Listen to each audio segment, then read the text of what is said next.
Bonjour, soyez les bienvenus sur notre 54e capsule où je vais aborder donc le sujet de l'adolescence, de la crise d'adolescence, de la préadolescence. C'est une demande qui m'a été faite en commentaire par une abonnée. Donc soyez les bienvenus sur notre chaîne YouTube ou odyssée.com où vous avez donc accès à nos 500 audios sans les publicités. Voilà, donc aujourd'hui nous allons aborder le phénomène de la crise d'adolescence et comment l'accompagner. Alors, je vais me baser bien sûr sur mon expérience personnelle de père pour essayer de vous donner quelques clés de compréhension, sachant que bien évidemment, en la matière, personne n'est expert, aucun parent, et que nous apprenons en avançant.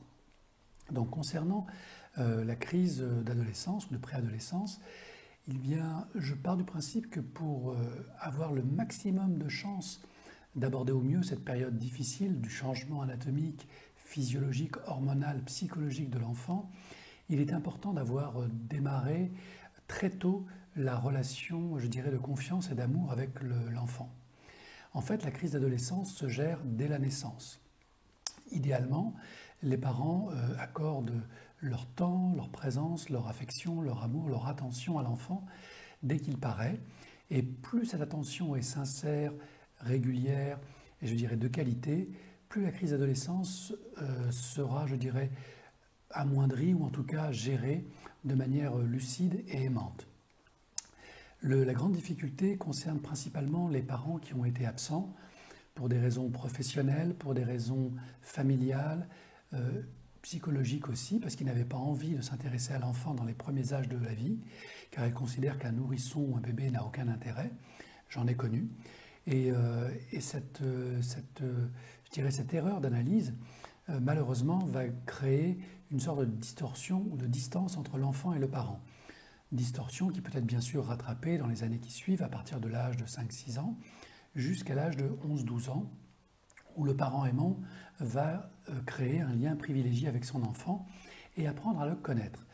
Car bien évidemment, l'adolescent qui émerge n'a que peu à voir avec l'enfant que l'on a élevé, aimé et accompagné.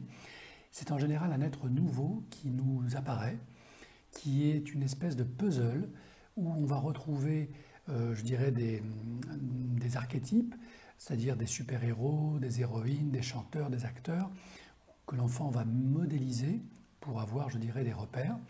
Il va bien sûr modéliser son père, sa mère, il va modéliser ses copains, ses professeurs, et des êtres fantasmés qui lui paraissent être la représentation légitime de la féminité ou de la masculinité. Donc l'enfant que nous allons retrouver à l'âge de 11-12 ans va éclore d'une manière très anarchique et très différente de ce qu'on a cru connaître de lui dans les années précédentes.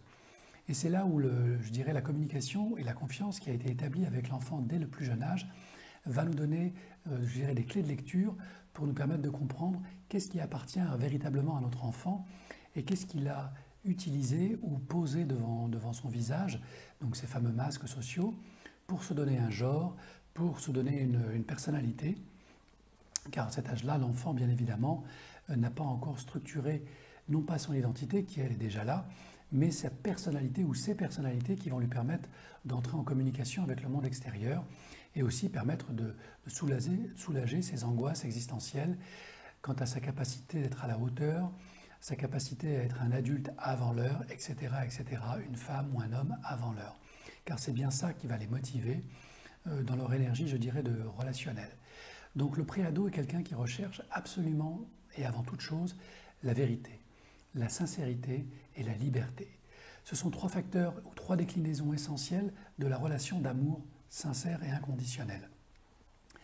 Et j'ai envie de dire que plus cet amour inconditionnel aura été transmis à l'enfant comme nourriture, plus l'enfant préado va être exigeant, difficile, va être dans le mode jugement, rejet. Et c'est paradoxal, surtout pour les parents qui ont investi sincèrement leur enfant. Plus ils les ont aimés, plus l'enfant va les rejeter. Et j'ai envie de dire que c'est une bonne nouvelle, c'est plutôt un indicateur favorable. Plus l'enfant vous rejette, plus vous avez accompli votre rôle de parent. Pour une raison très simple, c'est que l'enfant aspire à la liberté. Liberté, vérité, authenticité, ce sont les trois déclinaisons de l'amour, et plus l'enfant en a reçu, plus il va les déployer pour s'éloigner de vous. Alors s'éloigner de vous de manière, je dirais, parfois violente, parfois agressive. L'enfant va faire des choses qu'il n'a jamais faites, va dire des choses qu'il n'a jamais dites, et il va être dans la provocation. Il ou elle essaye de vous faire comprendre qu'il est une personne à part entière, un sujet, et non plus l'objet de vos désirs, l'objet de votre affection. Et c'est bien évidemment le rôle des parents aimants que d'accepter ce rejet, d'accepter cette révolution intérieure de l'enfant, parce que nous-mêmes nous l'avons vécu bien évidemment, même si nous l'avons parfois oublié, et que ce rejet est tout à fait légitime.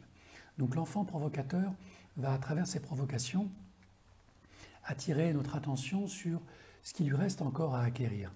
Et il va attendre de nous, non pas une aide ou un jugement, mais simplement une présence calme, sereine, qui consiste à dire « je ne suis pas d'accord avec tes comportements, je ne les valide pas, mais je t'aime. Et quoi que tu fasses, quoi que tu dises, je t'aime.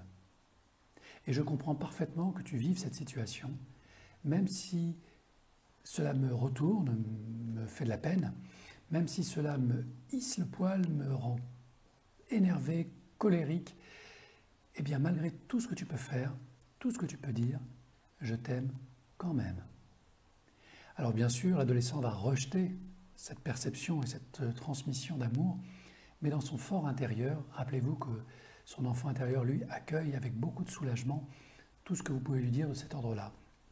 L'adolescence est une période d'anxiété majeure pour l'enfant. C'est une période où il n'est plus un enfant, où il n'est pas encore un adulte, et cette transition pour lui est des plus difficiles. C'est pourquoi je vous encourage, même si c'est difficile, et je suis passé par là tout comme vous, à garder votre calme, à essayer de comprendre, d'entendre ce qu'il a à vous dire, à accepter ses leçons de morale, à accepter sa position parent, même si elle est parfois puérile et complètement illogique, et simplement pour continuer à garder le lien du dialogue, car c'est véritablement ce lien du dialogue et de la communication qui va vous permettre, dans 2, 3 ans, 4 ans, de revenir vers une communication saine. Prenez bien soin de ne jamais briser ce lien de communication. Il est essentiel, c'est le lien de confiance. Quoi que fasse votre ado, elle est et il est légitime à le faire.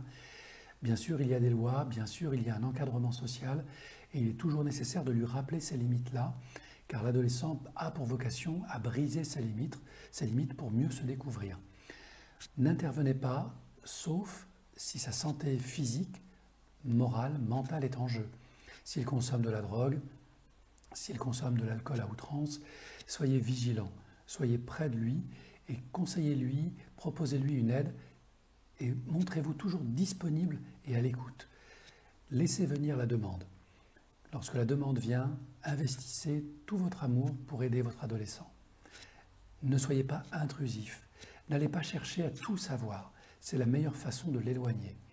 Accueillez-le dans ses dérives et percevez les petites fenêtres où votre enfant revient à la surface. Et lorsqu'il revient à la surface, à travers une émotion, à travers un moment de joie, un moment de partage, profitez-en pour lui rappeler combien vous l'aimez, combien ce qu'il a dit ou fait a pu vous faire de la peine, mais que néanmoins vous l'acceptez, car votre amour est plus fort que tout ce qu'il pourrait faire.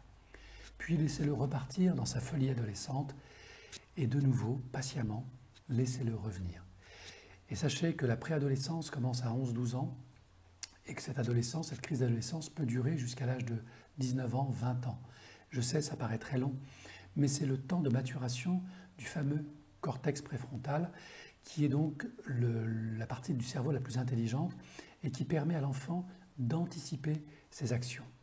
Avant les 20 ans, c'est très difficile de demander à l'enfant de se contrôler, d'anticiper et de concevoir les risques de ses actions et la responsabilité qu'il devra en subir.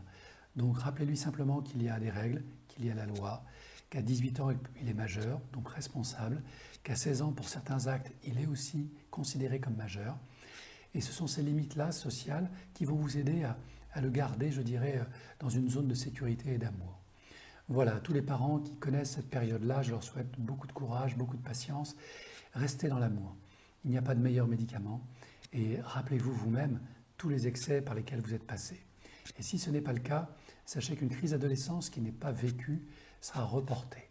Et souvent, je rencontre dans mon cabinet des adolescents de 30, 35 ans, 40 ans, qui n'ont pas eu le courage, la force ou la volonté de devenir fous à la bonne période, pour ne pas faire de la peine, par exemple, à leurs parents ou à leurs grands-parents, et qui ont rattrapé le retard dans leurs années tardives.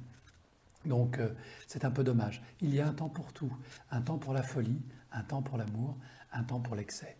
Comprenez que ces temps sont nécessaires. C'est le papillon qui apparaît. C'est, rappelez-vous, la chrysalide qui se déchire. Et cette déchirure est très dure. C'est le temps de l'adolescence. En tant que parent aimant, soyez patient. Sachez que le beau papillon arrive.